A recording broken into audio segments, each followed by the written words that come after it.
Welcome back to another episode of the Game Theory Podcast. This is episode 49, and I'm here with David again. Welcome back, David. No, I'm Amy. Ha ha ha ha. You, you stop it. I'm an Stop it, you. analyst. Analyst. Yeah, how was that hearing that from your headphones? It was very much an Arrested Development moment. I'm like, if I'm an analyst and Amy's a therapist, we could be anal rapists. That's great. That's good. So, did you enjoy that episode? Yeah, it's fun. It's always fun to be on the other side and get to listen, not know what's happening. Yeah, not know the jokes are coming up and stuff. Yeah. Yeah. So, yeah, we're back to normalcy, man. Well, wait. First, this episode. What's it about? This is called Darkness in Gaming. Yes.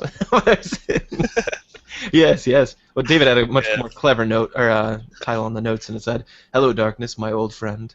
Hello, darkness, my old friend. Or we could call it like on Dexter, the Dark Passenger, The dark passenger, the dark player.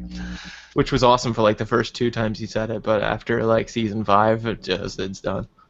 Yeah, his dark passenger became his moral conscience after a while.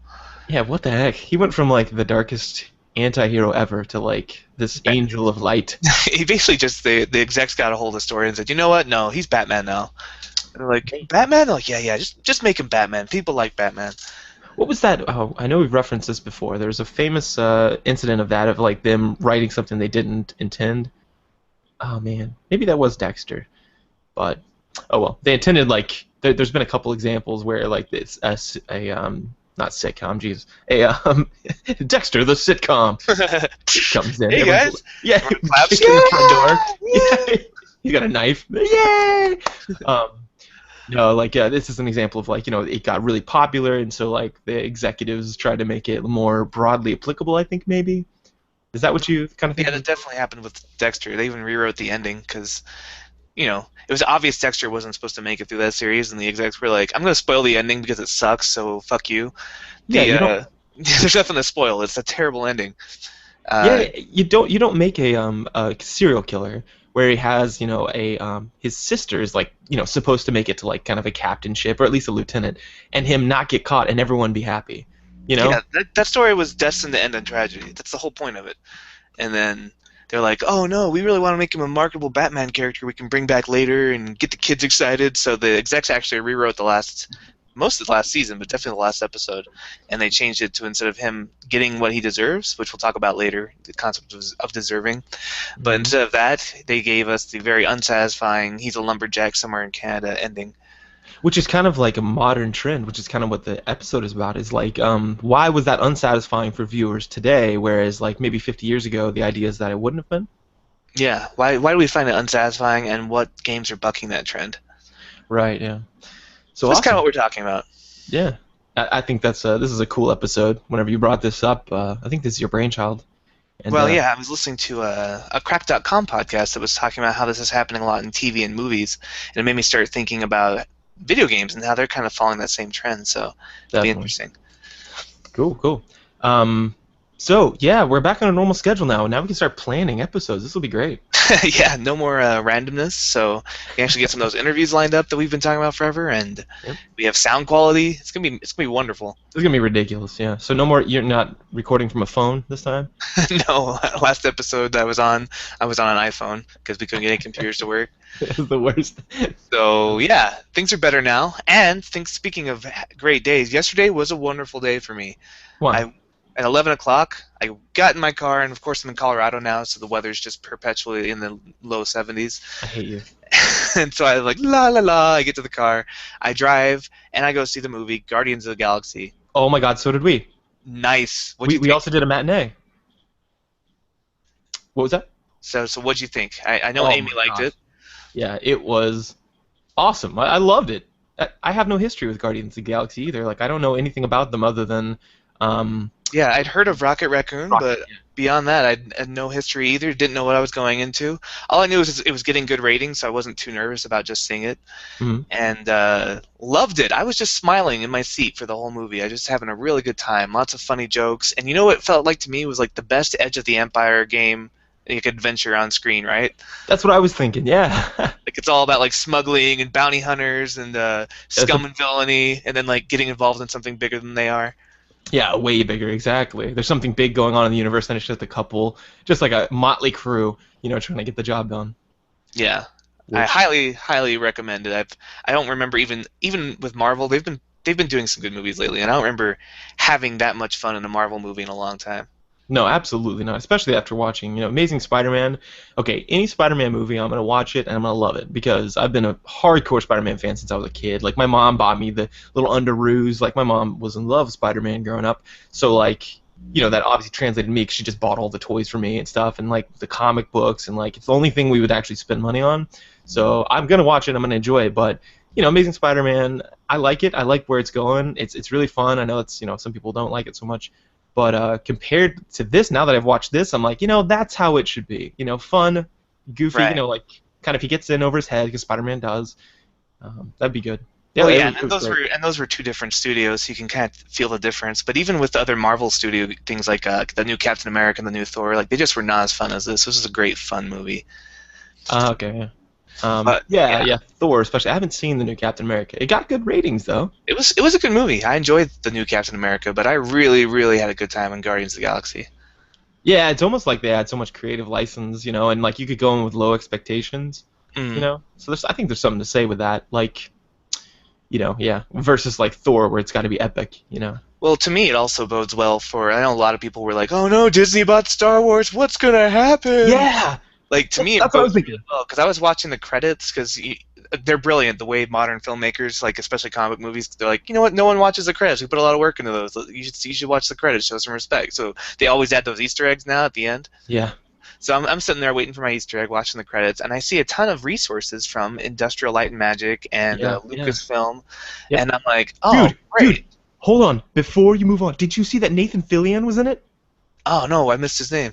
I see it watching the credits randomly, and it said he was an inmate. A Oh, random inmate. I was just watching the credits scroll by, waiting like you were, and that just shows that like you do kind of pay attention to what it says, because all of a sudden I was like, Amy, oh my God, look, Nathan Fillion. It said something like scruffy inmate or something. I that's didn't great. notice. I wonder if that was just something he wanted to do. Like he's like, hey agent, can you give me a bit part in Guardians of the Galaxy? That would be fun. I kind of feel like it's one of those actor and director like relationships. Well, he's talked about that. He said like he goes, I remember when he called me for the sing along blog, and I see my phone is ringing, and and Nathan's like, okay, this looks like let's see here, Joss Whedon. And so he picks up the phone and he goes, yes. That's how he answered the phone. Yeah. And Joss was like, no, hold on. This is going to be weird. It's a sing-along blog. And he goes, yes. And he goes, well, hold on. That we're not going to release through traditional media. We're going to. And he goes, yes. And he goes, well, but you're not going to get paid except unless we make a profit. And he goes, Joss, stop talking. I said yes. He's like, all singing. He goes, we'll make it work. So like I think it's kind of like Samuel L. Jackson and Quentin Tarantino. That every time Quentin Tarantino makes a movie, he tries to work Samuel L. Jackson into it somehow. Maybe that's what happened here. He probably called Nathan up and was like, "Hey, man, making a movie. What do you think?" Yeah, but he wasn't involved in this movie, Guardians of the Galaxy. I thought he was like one of the guys who has to like kind of, because Like a, he's in charge of the whole Marvel universe, right? I think they were put him in charge of the Avengers. Really? Yeah, Yeah, James Gunn directed this, and it was written by James Gunn and a couple others. I had this idea. Maybe I'm totally off here. I had an idea that like Joss Whedon was kind of put in the place where like Lucas was during the LucasArts, like kind of era and franchise. Is that not true? Like he doesn't have to approve everything and kind of like be part of it. No, I hadn't heard of that, but Huh. maybe he just used his goodwill with Marvel to be like, hey, put Nathan Fillion in here. He's cool. Like, Huh, okay. I wouldn't be surprised if he didn't have the influence to make that happen, but yeah, it definitely felt kind of like Joss Whedon-y, right? Like the jokes and the writing. Yeah, exactly. That's what I was thinking. Plus, you got like the Thanos storyline. I thought for sure what was going to happen at the end was like Thanos was going to. Oh, I won't say anything, but what didn't happen was that there was some huge Thanos fight, which I thought might have happened. So. Yeah, no, it seemed like they're just kind of building up a consistent universe. But what I was saying about like seeing all the like Lucasfilm and Yeah. resources on the credits, like it made me realize like what a great thing it is to have like I'm normally against monopolies, but when Disney is like grabbing Marvel, grabbing Star Wars, grabbing all these like properties, and then like you can use those resources to make just any film better. Like Guardians of the Galaxy is not like a Star Wars film, but they're able to use some of those like great sound resources from Lucasfilm into Guardians of the Galaxy, and then like inversely, when they make the new Star Wars movies, they'll be able to pull from a whole big talent pool outside of Lucasfilm Yeah. to make them better. So it filled me with hope. Yeah, yeah. Yeah, because Star Wars is kind of like it lends itself to like Joss Whedonish because there's little jokes, there's like moments of epicness, and there's a lot of moments of like sort of like small budget kind of feel of like it's like all about the actors and story. I don't know what I'd put Joss Whedon as, but that idea this felt like a Joss Whedon thing, like you said. So I'm Mhm. excited because I think the Star Wars universe will do well with that. Yeah. And just really kudos on Marvel. Like they do a great job of making all their movies feel like they're in the same universe, like the same consistency. Yeah, versus DC. Versus DC, where I just don't know how they're going to do a Justice League movie. I've probably talked about this before, but how do you take like the last Superman Returns or whatever, Superman Lives or Superman Man Whatever. of Steel, whatever the last Superman movie was, Man of Steel. How do you take that movie, the last Batman Beyond begin like the whole Christopher Nolan Batman franchise, the last Green Lantern movie, and Hmm. maybe TV's Green Arrow, like whatever. How do you take all those and make them feel like they belong in the same universe? They're just so different. They feel differently. They don't Hmm. have that same theme, those same like aesthetic tones that like all the Marvel movies. You can tell they're crafted with continuity in mind. Yeah, yeah, and they kind of like dropped in a couple hints, like during like Arrow, they would say something like, "Oh yeah, like over in Gotham," or they kind of like reference the other ones. But Yeah. like you said, you just can't put Superman next to Green Arrow very well. You really have to work that in, Yeah. and there's no feeling of epicness with Green Arrow. He's like fighting street level crime, and he's nowhere near anything like what Superman would fight. Like General Zod. Yeah, but that's easily done. Like the Avengers took care of that. They had Black Widow and Hawkeye on the same team as the Hulk and Thor, and it still was a cool fight scene. Like you just have to be a good writer to get away from that. What I'm talking about are like the colors, the moods, the ambiance, the feel of a Right. movie. Like those movies don't feel like they belong in the same world the way Marvel comics movies do. Okay. Like Yeah. even down to like the Stan Lee cameo in every Marvel movie. Like just little touches like that where you're like, oh yeah, this is a Marvel movie. Yeah. Okay. Which I love Stan Lee's cameo in Guardians of the Galaxy. Yeah, he's pimping on some girl. Big pimpin'. Stan His Lee. his role in the credits was like Zandarian ladies man. Was it? What a stud. I mean, if you've got, geez, man, this guy's created this huge like franchise out of his brain. He's Yeah, awesome. it's gonna be sad when he passes on. Yeah, Be a day of mourning, like when Gary Gygax died. yeah, yeah. Well, Cool. So yeah, great. go see it. Go see it. Pause this episode right now if you haven't seen it yet. Go watch Guardians of the Galaxy. We'll wait. We'll be here when you get back. Right. Yeah, it's good. Definitely worth the money. But yeah, so let's move on to recent news then.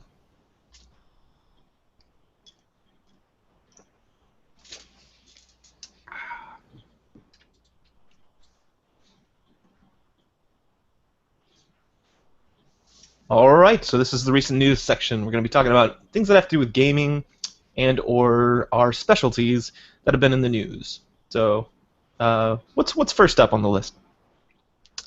Okay. You know, I like how you laughed and then said, "Okay, first," like bracing yourself. yeah. Okay. Company Deep Silver. They made the game Dead Island. And when you think Dead Island, what do you think first of all? Unfinished. Amazing story, right? Right. Okay. Yeah. Yeah. No, nobody thinks of that. But they sold the rights for a Dead Island franchise to Lionsgate Films, and nothing happened for like 3 years. And so now they are partnering with an indie production house called Occupant Entertainment to make a film adaptation for the movie for the game Dead Island. What the hell? Like ninja Chinese lady? I think she's Chinese. I don't even know if they even said that. They probably just said Asian. No, yeah, Ninja. she works for like Chinese Secret Service, I think, is her backstory. And then like the rapper, Yep. the ex football star, Yep. and then who was the black girl? I forget I her. don't know. She was like a waitress or something. Wait, you're telling me it didn't stick out in your mind? Yeah. Well, okay, like in typical Deadline, in typical Deep Silver, they have no set concept for what the movie we like yet, except that and I quote, there's this whole zombie thing. Awesome. So right now they say they want to find the right filmmaker and give them an open canvas, and they want something. I hate when industry people use these terms. So what they're looking for is they want the right filmmaker to, quote, make something distinct and original, but also appeals to, but also expands the core audience. Oh my gosh. So they want something that does everything and makes everybody like it. So yeah, And that is an sounds like open about game. as much thought went into this as into the story of the actual Dead Island game. Why is that never referenced again in the game? Like, is it as far as we've played? Like, it never comes up what you are. Yeah, and then there's like this whole backstory in the game where this guy like is reporting about illegal logging, and you're tracking down like his Yeah, records. yeah. Like that is the least interesting thing I could think of in a zombie world. Like You're at just that logging. point, if I were a character and I found this whole series of like records, sound files about this guy going undercover to expose illegal logging, I'd be like, what the fuck does this matter? There are zombies everywhere. Nobody's gonna be logging shit for another 50 years if we can't figure the zombie thing out. It's the worst. I would immediately put those tapes down and no longer listen to them. Yeah. Oh, that's in what is that? Oh, South Park. They make a joke about all those, people leaving behind those audio files. It's like been the new hot shit ever since BioShock, you Yeah. know? And where you play this audio thing, it kind of helps you enrich the world. And, I like it, to be honest. It helps me get into it. I really like worlds and feelings, and like ambiance and stuff. So it, contributes to that. And I can do the whole suspension of disbelief of why would you record yourself. But it does that in there. It's like, hey, so, log number 104. We've been abducted by aliens. I don't even know why I'm talking into a recorder right now because I'm literally on a spaceship and there's no way anyone will ever listen to this. But I'm gonna record it anyway. And then another one, he's like, "Why do you even have this out? I'm being chased by zombies, or by aliens. So I'm telling you right now, this is how you beat them." And like, it's just weird. Nice. Yeah, Dead Island did that as well, and it wasn't even intriguing content. It had nothing to do with what was happening. It wasn't like a researcher like talking about the virus that he's making and like hoping it'll cure cancer or something, and then oh no, one of the infected got loose. Like no, it was like this illegal logging. Like oh, I'm a hard-hitting undercover reporter, and we're gonna shut down this logging ring. And the beginning of the game is about you like waking up drunk and then everyone's dead. Like that is the least inventive idea ever. That was like in Walking Dead. He woke up in the hospital and like everyone was. It's kind of a cop out. Which, Yeah, 28 Days Later did that too. Yeah, because nobody wants to explain it or like show how it's done. But I don't fault you for that. But it's definitely not anything new. Right. There. Look, we'll have more terrible things to say during gaming experiences. But yeah, Dead Island the movie coming to a theater near you. Probably never because it seems like they can't get the ball rolling on it. Like they're still looking for a director and then pitching it as we want it to be distinct but also unique and also appeal to our core audience but also expand the fan base and we want it to really be original. So shooting for like a Guardians of the Galaxy type scope with a shitty story and probably a horrible like set of people, indie guys trying to work on this. You got it. All right. Well, hey, something I noticed is you've been to Japan, right? Indeed. Yeah. How'd you like it? It is fantastic. I love Japan. It's so weird. I hear that there's like actual sections like they have like an electronic block and like the Tokyo Electronic District, Kibuhashi or something. I forget the name of it. But it's cool. It's just like a bunch of skyscrapers filled with arcade games and like just gaming areas, and then just like random otaku stuff like comic books and video games everywhere. Oh my gosh, that's my Valhalla. But, yeah, so something about Japan is I actually talked to a city developer. That's how I found that out. He was like, actually, they have their crap figured out over in Japan, but apparently they're adding a new sort of thing, maybe to that district, and it's a Final Fantasy cafe in Tokyo.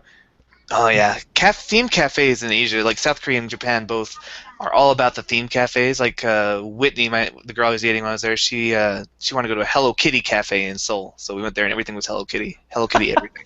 What? Like you get like a little cappuccino, and you know how they can do little designs on the top. Latte art. The latte art is always Hello Kitties, like winking at you. Oh and my stuff. gosh. It was everywhere, and she was loving it, and I felt a little bit like maybe you should call an Amber Alert because my girlfriend's super into Hello Kitty. Yeah. It's like, you said you're 21, right? And she's like, yeah. I'm like, I want to see a birth certificate, please. But well, she was kind of a Japanophile anyway, right? Wasn't she, or at least a Koreaphile? big Asia file, probably. Okay. But yeah, the theme cafes are really popular. There's cat cafes, dog cafes, there's sheep cafes where the sheep are just wandering around. There's like lizard cafes. And so now you found a Final Fantasy cafe. Yeah, and the cool part is up in the so you get your drinks and everything, and it's like it looks like an airship feel, that's kind of fun. But also in glass cases are like some of the weapons from Final Fantasy, so that was pretty cool. Yeah, that'd be fun. We should put that on our list of things to do when we both finally get out to Tokyo. Definitely on the bucket list for traveling. So I wish it had been open when I was there, because that definitely would have been something we would have liked to see. instead of the stupid knockoff Tokyo Tower. Have you seen that? No. Oh my gosh, they have an Eiffel Tower in Tokyo, and it's just like a red Eiffel Tower, and they call it the Tokyo Tower. That is what? Why? Is it as big and everything, or is Yeah, it it's like I don't know if it's the same scale, but it's reasonably the same size, and it's just red instead of the normal Eiffel Tower colors. So, just this bright red Eiffel Tower in the middle of Tokyo called the Tokyo Tower. Huh. That's pretty weird. Yep. Cool. Oh, Well, speaking of Japan, let me just throw this story in here. Korean K-pop music videos pretty popular. Even in America, like there's like a weird market for K-pop lately. hmm Well, one thing people don't know until they've lived in Japan or Korea is the intense vitriolic hatred those two people have for each other. Like, you know how we joke about Canada and we're like, oh man, Canada, freaking Canada. Like, they Oh, have I that. love Canada, man. That's you.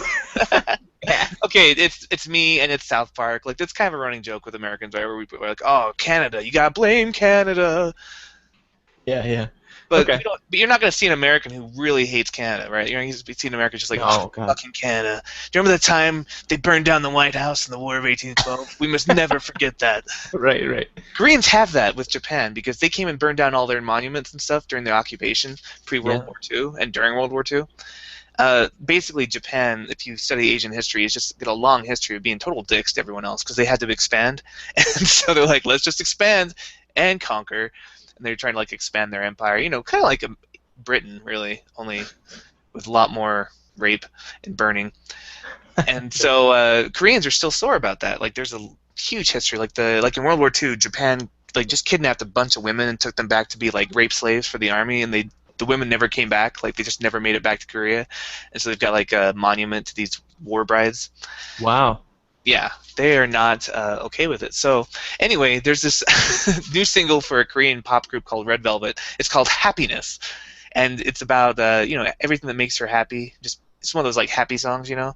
Which Yeah. in that Crack podcast, they talked a lot about how music is all about super happiness right now, in contrast to our television, which is super depressing. Right. But so it's called Happiness. The tune's really catchy, and then there's a scene where the girl that's singing, if there's a bunch of old newspapers in the background, and the headlines are Japs hit by atomic bomb equal to 20,000 tons.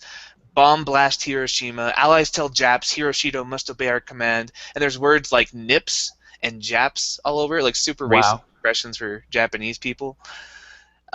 So yeah, apparently these ethnic slurs and the reference to the bombing of Hiroshima, which killed about 160,000 people, are not making the Japanese very happy when they saw it in the video. Yeah, And I can see it's that. just one more in a series of like just really kind of ice cold relations between the Koreans and the Japanese right now. Wow. Jeez. I can see how they'd be a little sensitive about that. We still get pretty butthurt about the Pearl Harbor thing, you know. Yeah. But, oh wow, that's pretty hilarious. Speaking of hilarious things, actually, you know those. Remember when you were a kid and like your parents used to read you those books? Like there's these one specific kind of books called Little Golden books. It had a little Oh, lion yeah. on it. Yeah. You heard of those? With like the gold spines. Yeah, the gold spines, exactly, and like the little adorable art. Well, some artist has there's been these two things in the headlines these artists have done. One is one. Do you know who Norman Rockwell is? Yeah. The Yeah. kind of like classic Americana, like idealistic painter. Yeah, yeah. So that guy, someone else took his like form of art, the way he used to do art, and they made some video games. Like one, they did Resident Evil, and it was Jill Valentine with like a trillion guns on her back, you know, and because you know that's your inventory. And Yeah. she's walking around. Another one is like someone painting Optimus Prime, you know, like in his style. So it was pretty funny. But then this Little Golden Books, somebody did in that light or inspired from that, they did like little video game characters and stuff. It was pretty funny because Yeah. it's like little hungry little well, this one was from a movie, but it's a little hungry little predator, and it was the predator like eating this big old piece of chicken, you know, and it looks like a little baby. It's just funny looking. Yeah, or the last little survivors that's got like Joel and Ellie, and they're looking super happy together. Yeah, exactly. It's pretty hilarious. Pretty hilarious. So yeah, you can go check those out. That's pretty fun. Yeah, yeah.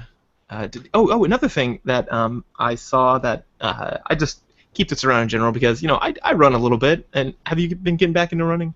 Yeah, I started running again since I got back on my normal schedule. Yeah, and you get this thing called runner's high after you run about 3 or 4 miles. Hmm. Where when you get back, what it is it's your kind of fire suppression system in your body firing off. Endorphins.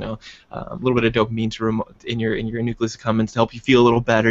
Everything kind of like says, oh, thank God you stopped, and then it also kills the pain and stuff, but it gives you a little buzz. And so you feel like you're on top of the world.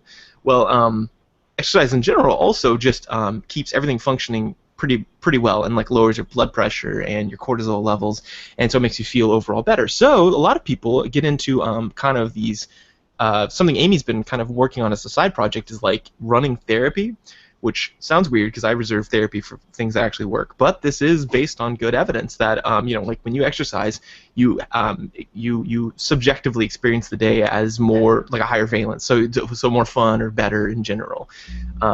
So they contrasted this exercise versus medication for depression. How do you think that worked out? Well, to quote one of the film classics of our day, Legally Blonde, exercise gives you endorphins. Endorphins make you happy. Happy people just don't shoot their husbands. They just don't. Yeah, there you go. That's pretty much how it worked. Exercise and medication were roughly equivalent, so not no huge effect, but roughly equivalent. And the weird part is, what do you think about the condition where they added exercise and medication together? How do you think that played out? I don't know. It seems like maybe it was just the same as one or the other alone. Ah, yeah, okay. See, I predicted that. Probably a little bit of both, I guess. I mean, you got a little. You're messing around with your serotonin levels in general, so you're not going to be. It's harder to get super excited whenever your serotonin levels are being jacked with. That's why it's oftentimes you have something called anorgasmia, which means you can't have an orgasm, and because you can't ever get to that level of like arousal, excitement. But no, yeah, you're right. It was exactly equivalent to both conditions, exercise and medication. Yeah, it's just like Edge of the Empire, man. Like you have two sources of defense. They don't stack. You take the higher one. Right, there you go. See, perfect sound logic. Yeah, so of course that applies here. Yeah, yeah. So anyway, I thought that was interesting. For anyone out there, everyone experiences depression sometime in their life almost. It's something like 78% or 80% experiences clinical depression sometime in their life. So I just thought I'd mention that. Get up, get out, run, or exercise in general kind of vigorously for at least 30 minutes 3 times a week, and it has an additive effect. And also, there's no relapse with exercise, or there's very little, whereas like with medication, it's high. It's like 80 to 90. So it's a strong effect. And worst case scenario is you're going to get healthier. You're going to have better better cholesterol and blood levels. And right, yeah, and exactly. And yeah, so what? You're depressed and you're also exercising and you look great. So like that's like those you see that comic where it's like a global warming like climate change convention, and they're like talking about like, yeah, we're gonna have to replace our cars with things that don't use as much fossil fuels. We're gonna have to like start not polluting as much. We're gonna have to do this and this and this. And it's kind of in the background. It's like, what if this is all a hoax and we're just making the world a better place for nothing? Yeah, exactly. Yeah. Oh, God forbid. Yes, he does. He does, in fact, forbid. Indeed. So yeah, interesting. Well, speaking of studies, speaking of science, yes. Has this ever happened to you where you're playing a game for a long time, like maybe all day you've just been playing this game, and then when you're not playing the game, you get little audio hallucinations from the game? Yes, absolutely. Well, they've done a study about that at Nottingham Trent University, and they actually looked into this called game transfer phenomena, is what they call that, which includes perceptions, cognitions, and behaviors influenced by video game playing. And they found about 12% of the 1,244 people they surveyed admitted to actually hearing sound effects, music, and characters as they were going about their lives. One guy gave an anecdote about a voice saying "Go, go, go" when he couldn't get past people on the subway, or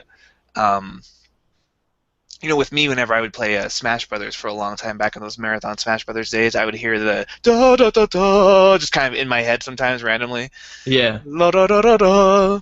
And so they call this now it appears to be commonplace among excessive gamers, and they call them short-lasting, temporary, and resolving of their own accords. They're not like a concern. Yeah. They're not something that's gonna be permanently harmful.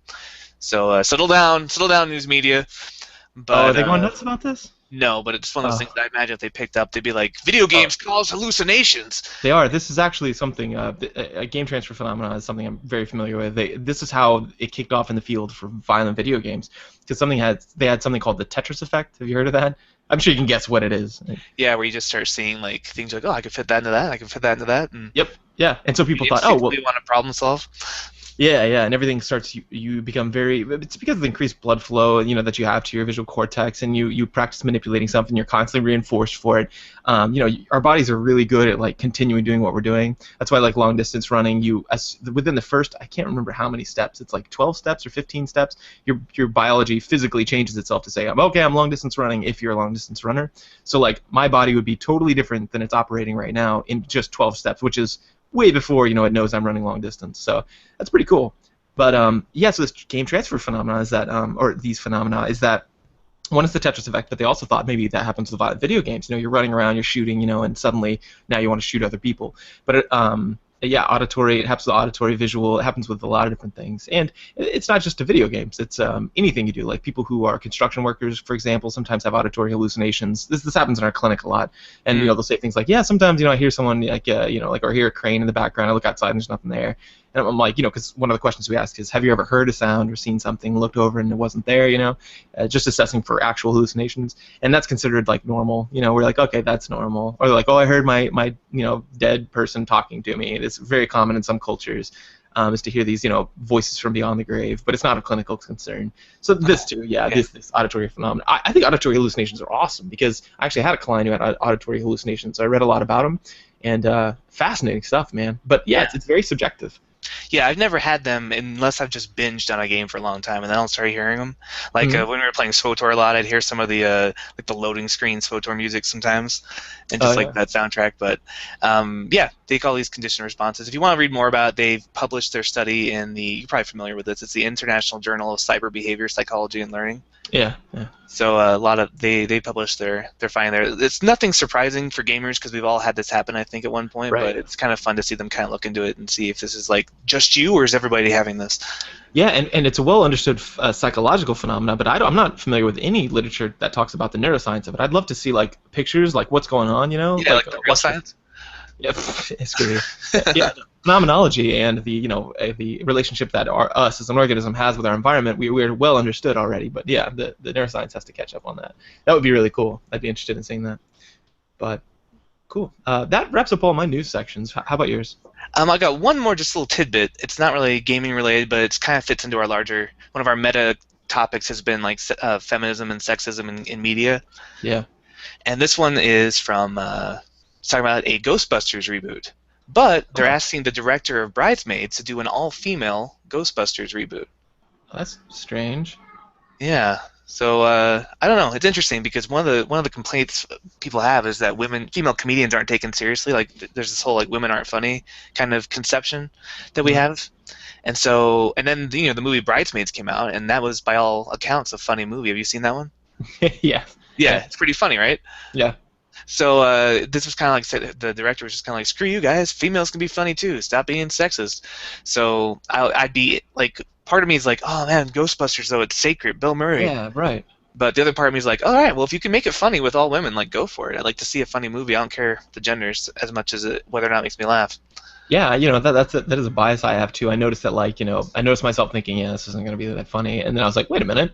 Why? That's very sexist. So let's see. I'd love to have that shattered. I believe that they are just as funny. I'm sure. I don't know of anything that I can think of that would actually stop them from being as funny as men. It's just that typically men have migrated to those roles. But so I'd like to see it shattered. But on the other hand, yeah, I am very reticent to really thumbs up it because of the fact that that's sacred. Like you said, Bill Murray. You've got. Oh, shoot, I don't remember the rest of the actors' names. Bill Murray and his buddies. Carl Weathers, right? Yeah.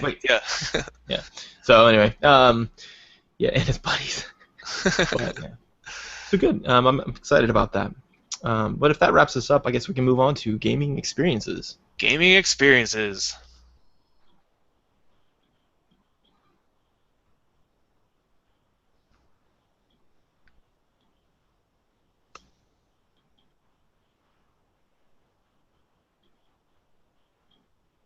All right, David, what have you been playing? I just had an audio hallucination.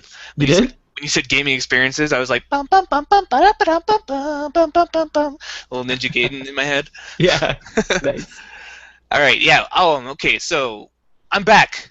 with my computer, reunited it, and I have a ton of games to get caught up with that I wasn't able to play over the summer. Mhm. So I'm not even gonna list them all here. I'm just gonna give you a few. The Wolf Among Us, the last episode, finished that. How is it? So satisfying. Really? Yeah, without doing spoilers, I had some concerns in the game when you first when you first transform into like the kind of werewolf, Yeah. and I was like, oh man, is this my Fable form? Is this what I'm gonna be? Like, is it just a werewolf? Like the big bad wolf, Yeah. just a werewolf?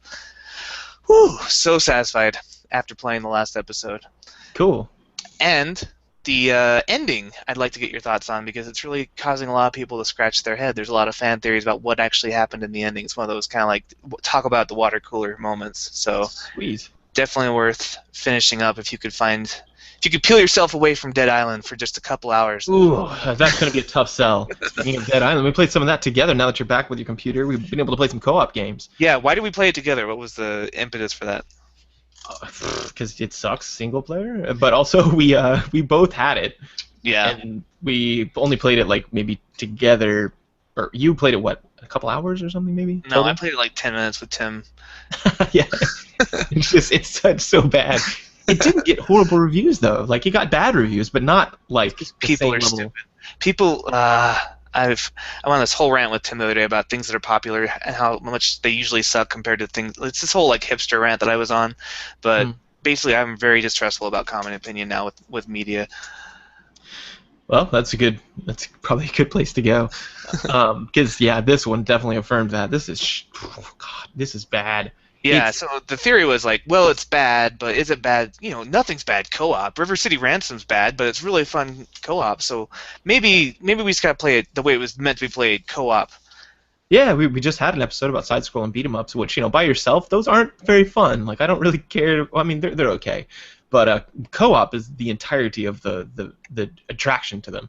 Yeah. So yeah, we thought hey, co-op can save this game because co-op can save any game. Nope.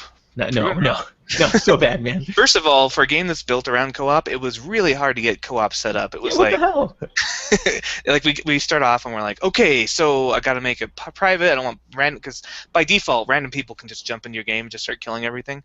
Yeah. So we had to set it private so nobody else could join. Then we had to but then we had to be like in the same room. And then it was like, oh, by the way, you have to finish the prologue before this is story mode. We can't have other people involved right now. And the story was basically like running to a hotel and saving an Australian guy. There was absolutely no reason narrative-wise why we couldn't have been together for that. Yeah, that was absurd. Like even just having us start in different hotel rooms, because I think after that it's about the same. Yeah, or the same. It doesn't even matter. Like you could just be across the hall from each other. Yeah, but, which led me to another problem is that whoever's hosting the game gets to have all the quests be done on his log, and whoever isn't loses all of that when you leave the co-op game. Yeah. So the character I made to play with David is still in the intro, even though we played like 6 hours or something, or however long it was.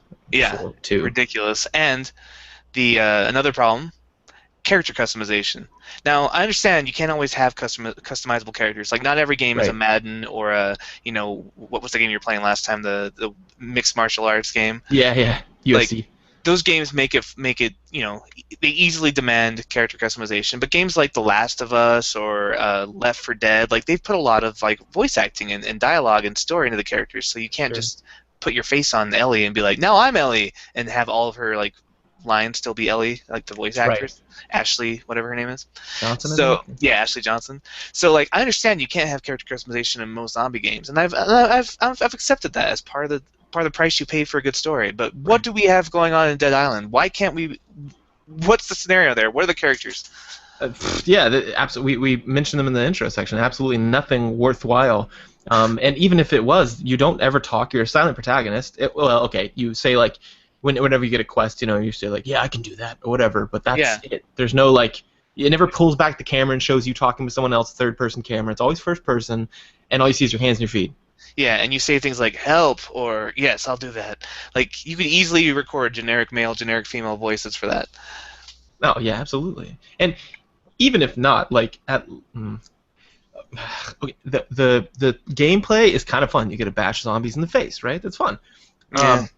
But yeah, but I mean, like traditionally, right? It's hard to screw that up. Yeah. Except for all you have to do is give it meaning, right? Or you have to give something behind it. So like fear is motivating you. You know, it's like oh, you like in Dead Rising, which is also not a great game, but it says something like get to that other mall. So you have to make it through tons of zombies, you know, and then get over there unscathed. And you know, so you got a little fear motivating you. You got a little like you know ambition, I guess, what you'd say. You know, is I want to get to that section and do this for myself. I could stay in another section, but that'd be boring. You know, whatever adventure. You got all these things kind of pushing you. But in this one, good God, the quests were awful.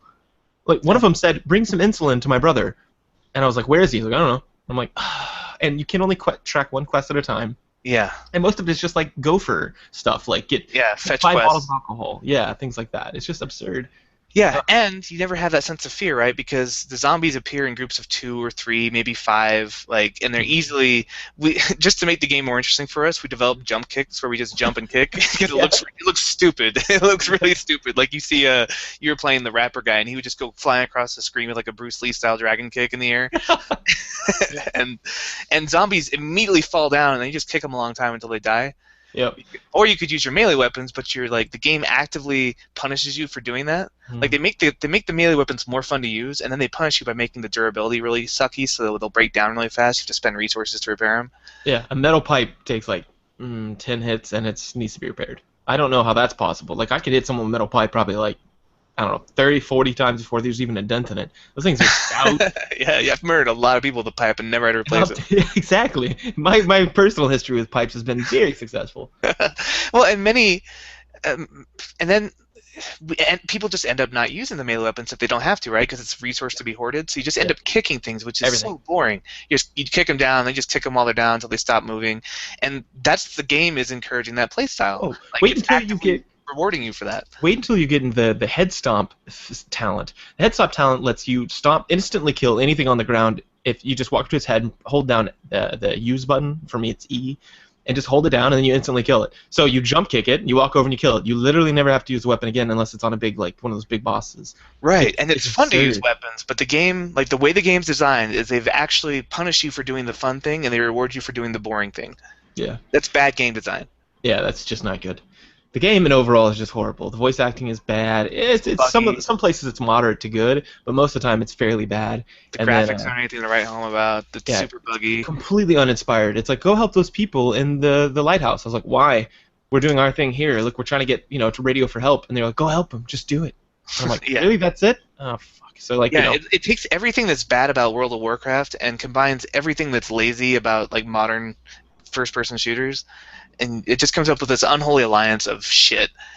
Yeah, it is bad, which is sad because I bought it for like $4, and the package deal is on some super sale with the expansion, which I'll probably never see because I bought that game the day it came out. We were so excited, Tim and I. We're like, a zombie co-op game, we're in. Paid $50 or $60 for it, and then after about 15 minutes, I just put it down. And that time with you this week was the first time I played it in years. That is crazy. Well, a much better game that we played together was SWTOR. Yes. Yes, some Star Wars: The Old Republic. We got for some reason this Star Wars kick we've been on for our RPG has me just like obsessing over Star Wars recently. I've just been it's something that's been highly reinforcing for me in the past, and so I'm kind of like stuck on it. Well, I was like, you know what? Oh man, I want some more of that, like flying through the galaxy, saving the day kind of thing. But actually, I've had a lot of that. I've had a lot of like being the superhero. Oh, you know what I want to be? I want to go log back on to my Sith character, this big brooding Sith warrior with like a mask and like his face is starting to like rot out. It's great. I'm a real sicko. And then David plays. What's your character? I've got a Sith sorcerer with one of those crazy death masks that look like. It's called like the Visage of Kaloon or something, and it just like, makes my face look like a horrible monster. You look like a real sicko, and that guy was like, "Oh, you're so beautiful." I've never seen such a lovely Sith. and then the camera shifts to me, and I'm like staring, unblinking through his death mask. Oh man, it's funny because it showed my guy too, Tradman, and he kind of like looks over at you, and he looks back. I had to been thinking like, what the fuck are you talking about? But yeah, there's like a whole romance that works out there. It's pretty awesome. So we were on Alderaan, which is the most beautiful planet in the game. What a bunch of jerks, man! Really makes you realize what was lost that day that the Death Star blew it up. Yeah, so their designers, right? Were like, they're like, okay, let's talk about Hoth. We got that set up. Good, we did that. Now let's talk about Alderaan. How should we make that look? Well, it's gonna get blown up. Great, make it amazing. Make it like the most beautiful part of like the Rocky Mountains in America, but with amazing vistas and beautiful Yeah. waterfalls. And green grassy knolls like interspersed throughout those beautiful Oh for no yeah, you reason. really want to make them feel bad that's gonna get destroyed later. Yeah, and it's great because you're working while you're there. You're like working through like political stuff, like, hey, this house is doing this, and I'm like, none of this matters. You're all gonna blow up soon. Yeah, great, real fun. It's great being the total sicko. It's just so fun. Just as a contrast to like our RPG, where I'm trying to play this like kind of more heroic guy or soon to be heroic. Yeah, like most of even my Empire characters on SWTOR tend to be more gray than black. They tend to have more nuanced morality. Like my Imperial agent is like she's super professional and she gets the job done, but if that job includes innocent casualties, she'll do everything she can to afford it. But if that's the only way about it, she'll do it. She's more professional than an idealist. Uh-huh. So she ends up being like kind of light side one at the end of the game. Like she's kind of in the middle, like just barely a little bit more light side than dark. And then my bounty hunter was she was kind of the same vein, but a little bit more dark side, but not super dark side. Like they both were kind of very like nuanced. They couldn't just go full on evil. Like you couldn't just choose the evil answers every time with them. It was very deliberative. Like, oh, do I do dark side or light side? Which would make the mission more efficient? Can I do light side without compromising the mission? But with this one, you can just cut loose. With our Sith, I'm just like, whatever gives me the most dark side points, that's my answer. I know, it's so sick, man. Electrocuting everybody who backtalks. It's the bad stuff isn't just like we want to kick a puppy. It's like stuff that like will get you your goal, but it definitely like there's usually better ways to go about it. So it's awesome because they're like, I've told you everything I can. Like great, now let's work together and blast out of this place. And you're like, that was not part of the agreement, and you just cut them down. And like you're just like, why would I do that? It's so bad, but it is something that you would think Vader might do. For example. Yeah.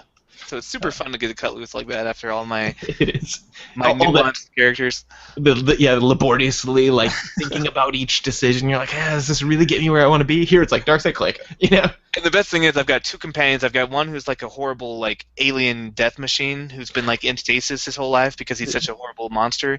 And I've got another one who's like a scummy pirate.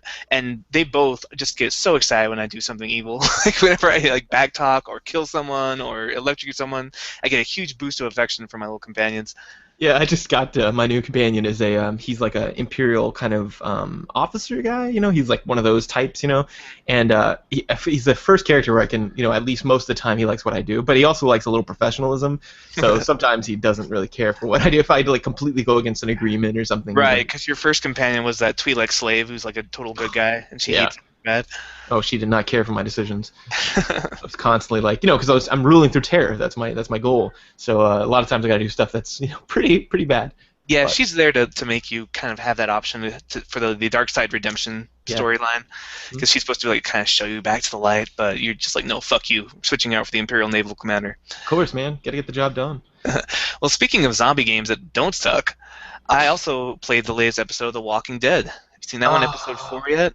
No, would that mean 2 are back to back yet? I might play it now. Have you played episode 3? I can't remember. I think I did, but if I didn't, I'll be very glad. All right. Well, episode 4. I don't know. There were no tough decisions in episode 4. It was very much like you were on a plot train. Like there was like one section where you could kind of explore. Most of it was just like you just doing what they wanted you to do and having conversations and cutscenes. What? So it really felt like the least like choice-based episode I ever had in the Walking Dead series. So I'm hoping it's building up to something good in the finale for episode 5. There was one big choice in episode 4, and it was one of those like 2 characters are gonna die. Which one are you gonna save? Choices. Oh yeah. And this wasn't even a choice. Like I and like 80% of the players chose the character we saved. The other one were like, you probably know what character it is. I fed to the wolves because she has just been dead weight, both from a plot sense and in a literal sense. Oh no, yeah, I already do. Okay, I don't want to think about it though. Spoiler. All right, so yeah, Walking Dead. Meh. I'm hoping it's going somewhere. That's been a long time coming though, so. Yeah, like it's not. That choice is gonna come up. Yeah, that's awesome. Well, good man. I've been playing a little Spelunky. Those hardcore games after all these like other like kind of like Dead Island was easy, and then like let me see, SWTOR is there's no part where you and I are really in trouble, and then I played Spelunky. It's like an old school like it's a rogue like game, and it is freaking hard. It's so hard. I kept dying, But I just started playing it because I thought, oh, this is a funny little graphics, and I've got this installed from some random Steam sale. So I let my son play it, and he was getting frustrated, and I was like, let me see. And I realized why he's frustrated, man. Oh, it's a roguelike. You're supposed to be frustrated. Yeah, exactly. But there's nothing really to comment about that. It's a cutesy little game, and I switched it to French so I could brush up on my French. And there's definitely words I do not know what they mean. Like, what's the word for dungeon? Do you know? Donjon. Donjon. No, so it's not that. There's some random word in there that kept popping up, and I was like, that's probably dungeon. But I haven't looked it up. Anyway. Yeah, dungeon actually comes from French, I think. So, Lords of Shadow 2. Finally got to play that.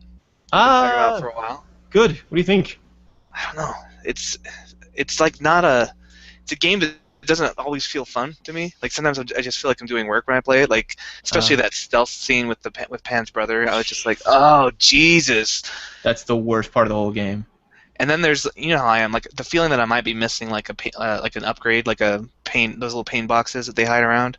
Oh like, yeah. It makes me very like laborious when I go through a mission. Like I'll be like, okay, that's where it wants me to go, and I gotta search everywhere else first. And I'll just search the whole everywhere else I can go. And that idea that I might be missing something, it's kind of like gives this mild anxiety as I play the game. That kind of ruins the enjoyability of it. I can see that. But overall, like it's fun. I'm having fun with it. Like I like the boss battles are pretty epic, and I like the mastery system because it gives me something to do. Like when instead of just mindlessly doing buttons, I can focus on combos I haven't mastered yet and try and upgrade my weapons that way. Right. Yeah. So yeah, I think I've been playing it pretty much all week. I think I'm towards the end, probably like 3/4 of the way through it. Yeah. Well, good. And so overall, what would you give it if you had to rate it right now? Like a 70, 71 Okay. out of 100. Okay. Huh. Yeah, I put mine at like 8 by now, so it looks like you're having a little less fun than I was. Yeah, again, it's probably just because I'm more concerned about missing collectibles and upgrades, so it kind of diminishes the experience a little bit for me. Wait, have you gotten to the part where it kind of switches from like you being a lapdog to something different? I'm still working for Zyback? yeah, Zybeck. Zelback or whatever? Yeah, I'm at the part where you meet Spirit? I just met the Hooded Man. Is where I am in the game. I'm tracking him through the city. Oh, okay. Okay, yeah, this is about where it starts to change. Okay, cool. So been playing that, and also Tim sent me a recommendation. Friend of the show, Tim. He sent me an iPhone game called Ingress. Have you ever heard of that? No, what is that? So when you install it, it says like, warning, this is not a game. You may have thought it was a game when you installed it, but you've actually just tapped into a secret war between this and this. So it's one of those faction games where you can join like the rebellion or these people trying to like control humanity.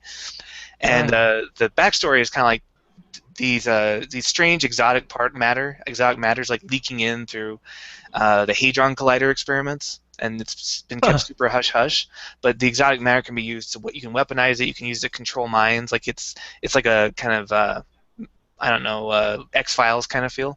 Yeah, right. And what's cool about it, it's like we've just downloaded all the information on it, and we've upgraded your phone so you can start tracking these sources of exotic matter. There's these portals in the world where it's leaking through. You go claim them for your faction. And so you turn on, and it gives you like a GPS, like map of where you're standing, but it's all like black with like white roads. It looks cool, like kind of sci-fi looking. And then these like at landmarks, like let's say there's like a really famous tower in your city, or maybe like a really cool restaurant. These landmarks will show up on your GPS and be like, there's a portal about 250 meters that way. And it's a game designed to have you walking around, like it's an outdoor, like like geocaching almost, where you just use GPS. It's like that, except you don't have coordinates. You're just looking around. You're like, oh man, you'll be driving and you're like, oh man, look at that. That looks like a place where a portal would be. So you'll pull over and like get out of your car and turn it on, and you start scanning. You're like, I knew it. There's a portal here. And then if it belongs to your faction, you can like draw resources out of it. But if it belongs to the other guy's faction, you can hack into it and steal it for your guys. Wow. It's a whole like territory claiming game. Huh, that's fun. So it's pretty cool. It's a nice little way to, especially if you're in a new city. Like I've been here about a year, but I haven't really explored Colorado Springs. It's a nice way I'm gonna go on a hike for a few hours, as long as my phone battery lasts, and I'm gonna just see how many portals I can find. That's awesome. Yeah, I like that immersive quality of that. That's fun, and the fact that like you could run into someone from the enemy faction. That'd be cool. Yeah, I went to this. I went to the Guardians of the Galaxy when I came out. I took my phone out. I'm like, just in case, and so I looked it up. Like you're gonna find yourself saying just in case a lot with this game, because you'll be like, well, I haven't scanned this area yet. Let me see what's going on.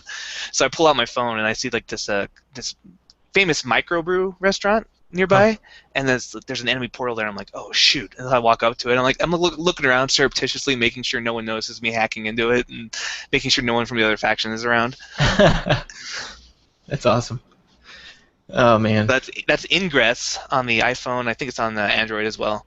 So anyone that likes to do kind of outdoorsy stuff with your games, I know we have a lot of people doing the Zombie Run app now on our Facebook. So anyone that's into kind of these more physical games, this one's it's not like a super exercise, but it will get you out of the house and get you kind of walking around outside, especially with the weather as beautiful as it's been lately. Yeah, that's so important. That's something that I kind of reiterate a lot in the research. Like it talks about the fact that video games are great for you, but you also need to be doing other activities. So it's really fun when you can do both at once, kind of knock both those off your list, have a good time with a game, and also be getting your exercise in. Super important, folks. But well, great. I think that takes us into the in-depth analysis, does it? I believe it does. Great. Let us go.